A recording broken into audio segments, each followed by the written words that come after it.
Hey guys, it's Chelsea from The Financial Diet, and this week's video is brought to you by Wealthsimple. And if I sound a little under the weather, it's because I'm just getting over the flu, and it's also depression in weather form outside, so, I'm perhaps a little bit less energetic than I usually am. Anyway, this week we wanted to talk about all of the little ways that you're probably wasting or losing money without even realizing it. Whether it's the things you don't do, the things you forget to do, or the things you do too much, there are so many ways that we cheat ourselves out of money that could and should be ours. So let's jump right into it with the 6 ways you're losing money without even realizing it, and how to stop the bleeding. Number 1 is paying sneaky bank fees. Something that many people don't realize is that with any given bank that you might be using, you're often paying money just for the privilege of storing your money with that bank. Everything from having too low of a balance, to using checks, to overdrafting, to transferring money can ping you with fees. And doing something like overdrafting multiple times in a day, which is extremely easy to do without even realizing it, can lead you to rack up hundreds of dollars in fees before you even realize what's happening. Aaron just did a great show on all the sneaky ways that banks might be taking money from you, and we'll link you to that in the description. But the point is, you need to be aware of every dollar that you're spending and being charged when it comes to your bank. Be on the lookout for fees, and remember that you can always negotiate them. And even if you don't get a given fee waived, like when you maybe overdrafted before you realized your account balance was low, it's always good to ask. There are also modern digital banks that get rid of all of the fees that make having a checking account in particular so annoying. Chime is a great one that you guys could check out. We'll link you to it below. No matter what banking decision you make though, remember that your goal should always be to not pay money just to store money. There's almost always a better way to be banking. Number 2 is not thinking in terms of opportunity cost. Opportunity cost is an economics term,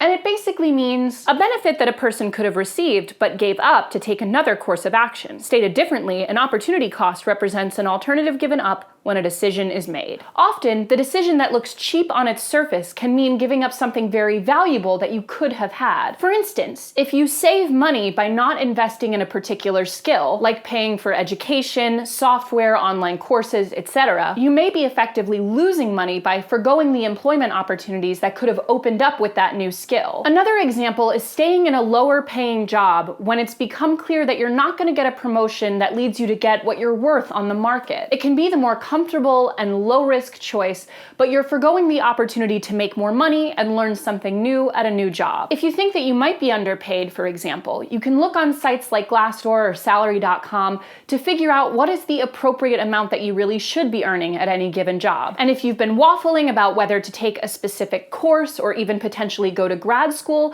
do detailed research on what the average increase in salary from gaining those skills or degrees tends to be. It's not perfect, but it will give you a really good idea of what the real opportunity cost there is. The point is, thinking not just in terms of raw upfront cost, but in how any given decision will benefit you in the longer term is crucial. You should always be thinking in terms of your future self, but you should also be thinking in terms of opportunities that may not seem immediately available to you in the present moment. Unless you force yourself to think outside of your current limitations in things like your career, your finances, or even your personal life, you're not likely to advance very far in any of those fields. Number 3 is being afraid of investing. One of the things we talk about most frequently here on TFD is the importance of investing, especially while you're young. Basically, there is a thing called an investment horizon, and that's essentially the amount of time that your money has to grow and accrue all of that sweet, sweet compound interest in the meantime. Young people often tend to feel that they're exempt from investing because A, they might not have enough money that they feel like they can get started,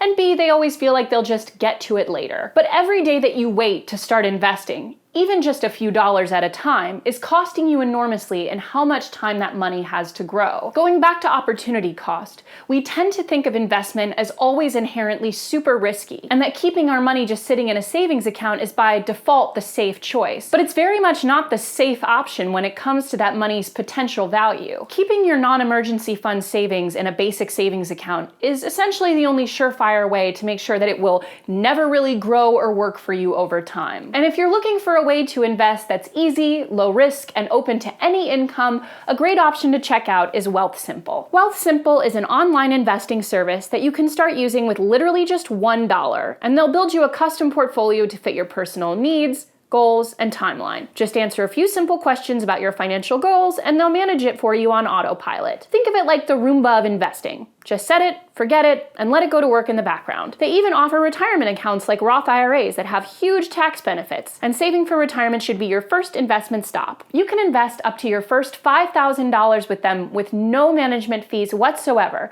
Plus, TFD viewers get a special cash bonus for getting started. Check them out at wealthsimple.com/TFD or use the link in our description. And remember, you can get started with literally just $1, so no excuses. Number 4 is not using the right credit card for your life. Something a lot of people don't understand is that using the right credit card is about a lot more than just building your credit and having access to funds earlier in the month. Everything from points to miles to cash back makes the right credit card super useful for things that you would otherwise be paying for totally out of pocket, such as airline tickets. I'm someone who flies a lot, so I almost exclusively use my Delta Amex SkyMiles card, which I run all of my monthly bills through so that I'm getting tons and tons of miles racked up for money that I was already spending. And while you do have to be careful when it comes to airline cards, i.e. some of them are really limiting when it comes to things like blackout dates, if you learn to use them properly, they can save you thousands of dollars on airline tickets. But even if you're not someone who flies a lot, there are tons of great options out there for rewards cards for whatever you might actually have a use for. We'll link you to a great roundup in the description for the best reward cards for different lifestyles.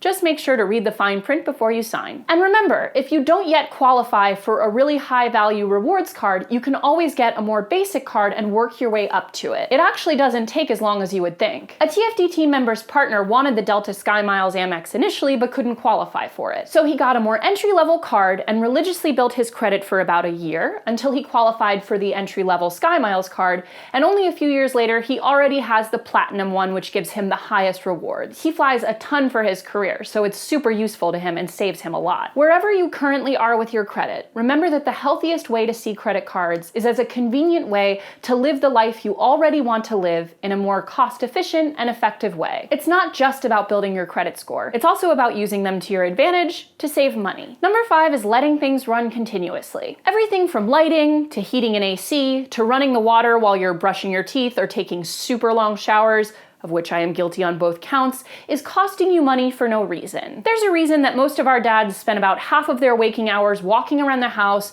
turning down thermostats and turning off lights and mumbling about how when you can pay the bills, you can keep the house as hot as you want. Well, guess what? You literally do pay the bills now, and it's time to imitate your dad in this respect. We all know that we should be creating a low consumption and energy efficient household, but we'd probably be surprised at how much not doing that can cost us in raw dollar amounts. It's literally for many people in the hundreds of dollars a year. An easy way to get over these bad habits and start approaching your home life in a more measured way is to start setting month-long challenges for yourself. For 1 month, make a conscious effort to only use exactly what you need. That means no lights on in rooms that you're not in, not running more water than you need when doing things like brushing your teeth, and it means keeping your heating and AC both at a pretty mild temperature and learning to put on some damn socks. Sorry, that's my dad talking again. And if you're in a warmer month or climate, that means learning to use as little AC as possible. I lived in a country where AC is not really a thing for several years, and it taught me that your brain adjusts pretty quickly to the idea of, I'm just gonna be kind of hot when it's hot outside, and that's just what life is like. I'm not saying you need to get rid of AC altogether, but perhaps you could learn to not keep things at a temperature where ice cream stays solid when you leave it out on your desk. And do this month-long energy challenge with a buddy so that you guys can hold each other accountable and see how low you can get your bills down. A fun study showed that when neighbors had their energy consumption listed publicly, they actually consumed way less. When it comes to not wasting on basic utilities, shame actually seems to be the most effective thing. Number 6 is not asking for a raise. Recently on the 3-Minute Guide, Erin broke down how to ask for more money at any job. And while I can't do as thorough a job as she can with the topic, because she's always been weirdly good at negotiating and she has a lot more useful tips than I do, I can say that it's an incredibly important concept to reiterate. Every time you don't negotiate, don't ask for a raise,